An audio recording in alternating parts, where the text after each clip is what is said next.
En realidad fue el día de ayer que tuvimos una conversación amplia con nuestra colega Anabel Hernández.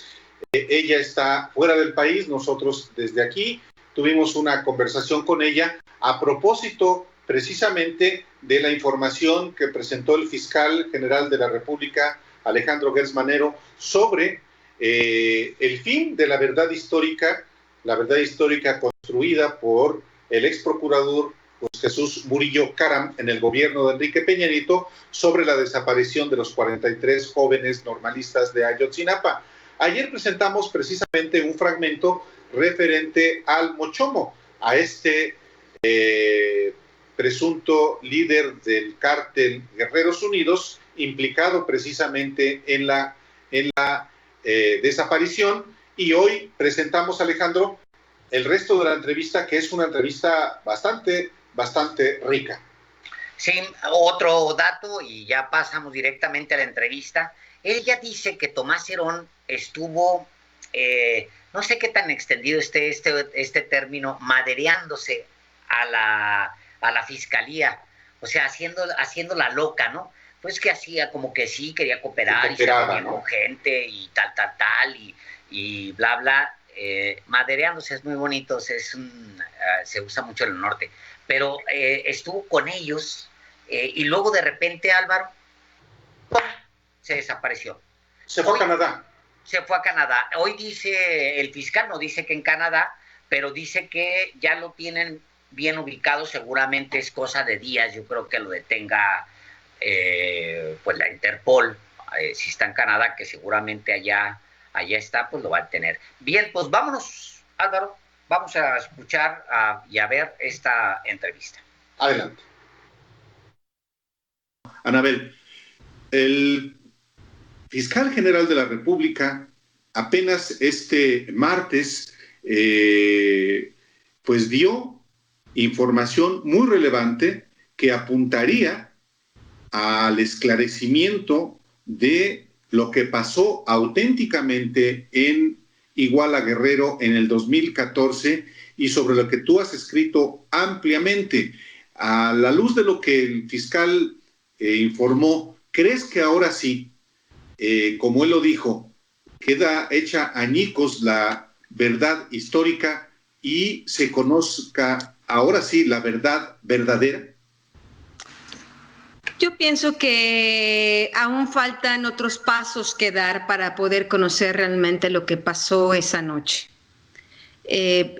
Por supuesto, esta orden de detención contra Tomás Herón, que ya se emitió hace varios meses, si no me equivoco, fue a principios de año al menos, ¿no?, que se giró esta orden de aprehensión y bueno, que no se ha cumplido pues de una manera bastante extraña. Yo lo que puedo compartir con ustedes es que yo estoy hablando con altos funcionarios encargados, involucrados en esta investigación en el sexenio de Andrés Manuel López Obrador. Y el sexenio y el año pasado, en el 2019, todavía me hablaban de que Tomás Herón se acercaba al gobierno, se acercaba a la fiscalía, decía, yo quiero colaborar, yo voy a darles toda la información que ustedes quieran. Y yo me acuerdo que yo le preguntaba a este funcionario público, oiga, pero ¿no se les va a escapar? Pero ¿no sería bueno de una vez girar, ya que está muy colaborador, pues véngase para acá y colabore aquí detenido, ¿no? ¿Por qué esperar a que le digo, no, sabemos dónde está, lo tenemos ubicado, sabemos dónde está? Y ahora que giran la orden de aprehensión a principios de este año, pues a mí me sorprendió que no es verdad, que ya se había dado la fuga y ahora, y hace poco, bueno, en su momento se publicó que ahora estaba supuestamente en Canadá. Entonces, ahí al menos ya hubo algunas fallas que era posible no tener, porque la información que yo tenía es que él estaba cercano ahí como queriendo ser migas, como haciéndose el gran colaborador. Entonces, me parece que ahí hubo un exceso de confianza. No digo que de mala fe, sí, no quiero pensarlo de mala fe, sino más bien tal vez un exceso de confianza, ¿no? Y me parece que el gobierno tiene que entender que que entrar al terreno del caso de los 43 estudiantes desaparecidos es un tema muy escabroso y que va a pisar muchos intereses, de los cuales no sabe cuáles serán las consecuencias. Los intereses del ejército, que hoy, por otro lado, uno ve que el gobierno, que Andrés Manuel le da y les da y les da más poder. Bueno, hay una parte de ese ejército, por supuesto, yo no puedo decir en lo más mínimo que todo el ejército es un ejército desviado. Hay áreas del ejército que sabemos que son honestas, pero hay otras áreas del ejército amplias que son desviadas. Lo que el 27 Batallón de Infantería de Iguala era una de esas áreas del ejército desviadas, donde colaboraban con el crimen organizado. Entrar al caso Ayotzinapa es entrar a esa parte de la parte podrida del ejército mexicano. Existen, no es una especulación mía, no solo lo que dice mi investigación, existe una serie de investigaciones que incluso ya ha corroborado la propia Comisión Interamericana de Derechos Humanos de que se había que estudiar más al ejército mexicano. Está aquí en el libro de la verdadera noche de Iguala, un documento muy importante hecho por un funcionario del gabinete del gobierno de Enrique Peña Nieto, que era entonces el visitador general, el señor Chávez Flores, que recordarán ustedes que en 2016 hace un valientísimo documento, tirando ya ahí, él fue el primero realmente, incluso antes que la Suprema Corte de Justicia, porque el fallo de la Suprema Corte de Justicia cuando dice esto no existió, o sea, esto no existió, y empieza a ordenar la liberación de muchos, el primero que llega ahí realmente de una manera contundente, con mucho más elementos periciales, claro, porque él tenía acceso a esa información pericial que ni siquiera la Comisión Interamericana había podido tener acceso en su totalidad, ¿no? Claro. Él dice, esta información, esta verdad es falsa, tendría que investigarse al ejército, al capitán José Martínez Crespo, a todo el 27 Batallón de Infantería, no solo por omisión, no solo por haber estado presentes y haber permitido que esto pasara, sino por supuestos nexos, por posibles nexos, y lo dice textualmente, con la delincuencia organizada. También habla de que la Policía Federal tendría que ser investigada por las mismas cosas, no solo por haber estado presente, ya al menos 2 elementos están plenamente identificados, pero también por su participación.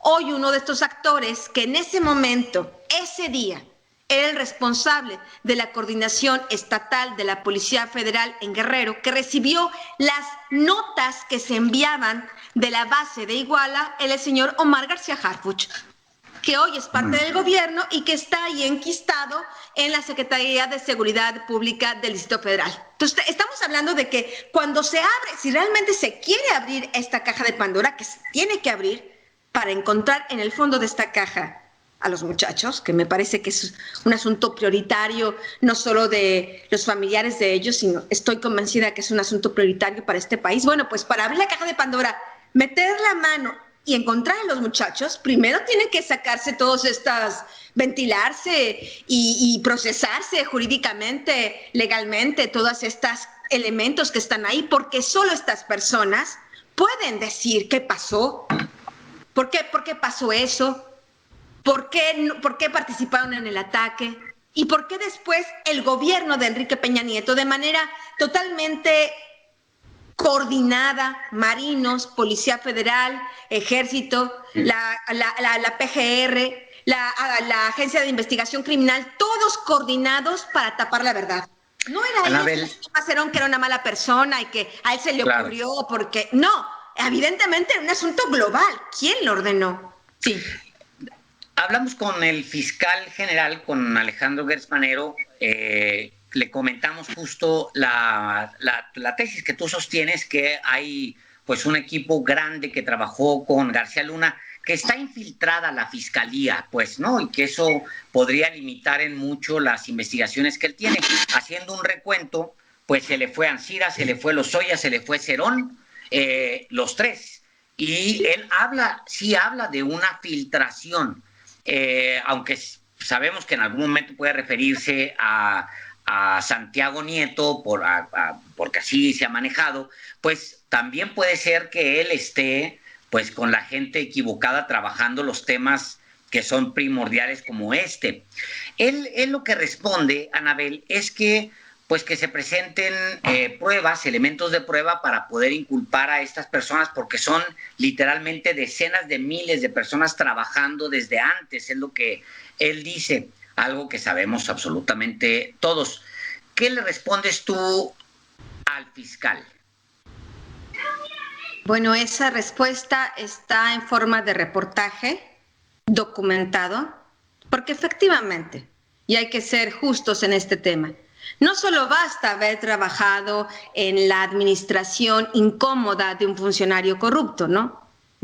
Eso per se no puede tachar o quemar la reputación de todos los funcionarios públicos. Yo estoy de acuerdo con eso, por supuesto. Pero otra cosa es funcionarios públicos que entraron cuando llegó García Luna. Funcionarios públicos que no pasaron los exámenes de confianza y que García Luna y su gente les firmó cheques en blanco para que, aunque no cumplían la ley, entraran. Y después personas... Yo tengo documentados casos. Tengo documentados casos.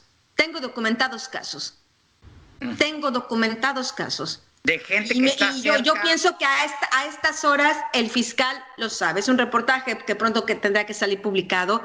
Pero sí, efectivamente hay casos documentados de que no solo se trata gente que, bueno, estuvo con García Luna, pues pobrecillos, ¿no? A lo mejor no tenían otra opción de trabajo. No, gente que creció súbitamente con García Luna, que recibió prerrogativas con García Luna, que cometió actos de corrupción, o hay señalamientos claros de corrupción con García Luna, etcétera, etcétera. Entonces no estamos hablando solo de personas que estuvieron ahí, sino cómo estuvieron ahí y cómo participaron, porque también hay otra cosa que es importante. Un poco el ejemplo del señor Chávez Flores. Hay funcionarios públicos que pueden estar en instituciones podridas, pero que tienen la dignidad de decir, esto está mal y yo no seré parte de esto, porque cuando el señor Chávez Flores descubrió lo que estaba pasando, realmente lo pudo documentar, y la señora Arely Gómez le dijo, por orden del presidente Enrique Peña Nieto, borra ese informe, cámbialo, él no lo hizo. Bueno, acá en contraste tenemos a un montón de funcionarios públicos que crecieron con García Luna, que estuvieron ahí presentes en actos de corrupción y que se quedaron callados recibiendo beneficios. Eso no puede ser. Anabel, tú tocas un tema sustantivo. Efectivamente hablas del visitador general de la Procuraduría General de la República que tuvo la valentía de elaborar un informe que ya en sí mismo derrumbaba la verdad sí, histórica de la PGR. Pero tú señales que fue removido por Enrique Peña Nieto. Quiere decir que la impunidad del caso de los 43 de Ayotzinapa parte o llega hasta Enrique Peña Nieto. Pues yo diría que más bien parte de Enrique Peña Nieto. Yo diría que es el eje de esa impunidad. Eso es lo que pude encontrar en mi investigación.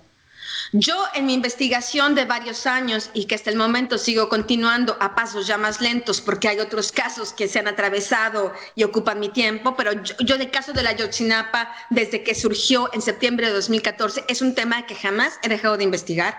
Aquí tengo, por ejemplo, las famosas llamadas de Chicago. Son todas esas las transcripciones. Las he leído, las he estudiado. Mi lectura es diversa a la que han hecho otros medios de comunicación, pero es otra historia. Y bueno, el punto es que yo sigo investigando.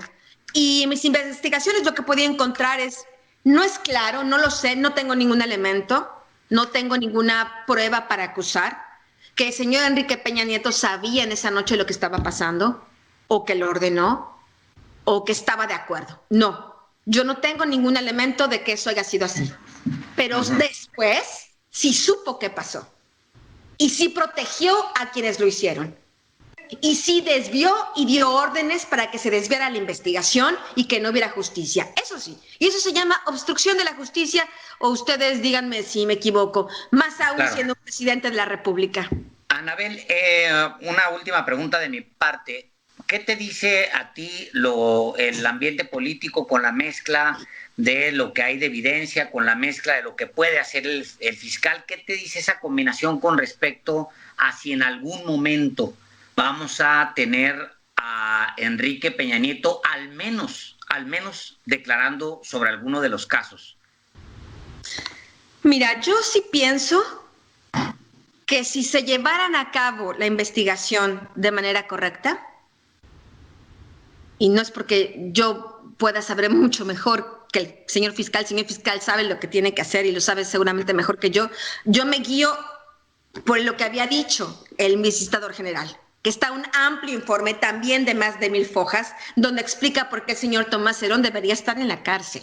Y porque explica por qué tantos otros militares, marinos, policías federales ministeriales tendrían que estar en la cárcel detenidos ya desde el 2016. Entonces estamos hablando de que la situación del señor Tomás Herón es apenas el inicio. Si hay realmente una voluntad de resolver el caso y encontrar en su totalidad los cuerpos o el paradero actual de los 43 estudiantes, solo hay un camino, y es agotar todas las líneas de investigación y sanciones al ejército mexicano, tanto por lo que pasó esa noche como las torturas que ejercieron a muchos de los detenidos. Claro. Actuar contra la Policía Federal, tanto de lo que hicieron esa noche como todas las torturas que ejercieron después varios elementos contra diferentes detenidos. Actuar contra el señor Tomás Herón, contra diversos peritos de la Fiscalía que, no sé, podrían todavía estar ahí, que también participaron en falsedad de declaraciones, presenciaron o vieron las personas torturadas y no hicieron lo correspondiente de acuerdo a la ley, etcétera, etcétera. Entonces estamos hablando que para resolver el caso y llegar al fondo y encontrarlos, se requiere realmente una congruencia, un valor total, pero sobre todo quitarse de la cabeza cualquier ambición política o cualquier ambición de nuevos cargos. Tener entendido que resolver este caso a lo mejor derivará en el fin de la carrera política de muchas personas, pero el propósito final y el fin final es dar justicia en un tema fundamental y medular para la historia moderna de este país. Y yo pienso que el sacrificio de dejo a un lado mi interés político, dejo a un lado mis aspiraciones económicas o de crecimiento profesional por resolver con veracidad y dar justicia, me parece que es mucho más importante que cualquier otra cosa. Esa es mi lectura. Veamos si esa es la lectura de quienes hoy tienen en sus manos esta investigación delicada. Finalmente, hay una versión publicada ya por varios medios, por Milenio, por Reforma, por El Universal, entre otros, en el sentido de que un juez federal ya determinó la liberación de José Ángel Casarrubias Salgado, el Mochomo, apenas detenido, y de lo que apenas se informó hace unos días, que en caso de concretarse este hecho, Anabel, ¿qué significa para la propia investigación? Ese es el tema, Álvaro, y si quieren podemos hablar mucho más ampliamente de esto. Yo llevo meses leyendo el origen de la detención del Mochomo. Sí. Son estas llamadas de Chicago, sí, que son todas estas páginas de transcripción de las interceptaciones telefónicas que hizo la DEA a unos narcotraficantes que operaban en Chicago y que a su vez uno de sus proveedores supuestamente era José Ángel Casarrubias y uno de sus hermanos. Si la única prueba que hay son estas llamadas, la prueba es muy endeble. Si la única prueba que hay contra este Mochomo para conectar lo que pasó contra los estudiantes son estas llamadas telefónicas, es muy endeble. Porque si es verdad que Silver, como se identifica aquí, es Mochomo, lo que se le puede imputar, si se le llega a comprobar, porque el solo mensaje telefónico no es prueba suficiente, ¿no? Se necesita concatenar una serie de elementos de penales, de pruebas periciales para decir, sí, tú eres Silver y tú estabas traficando droga.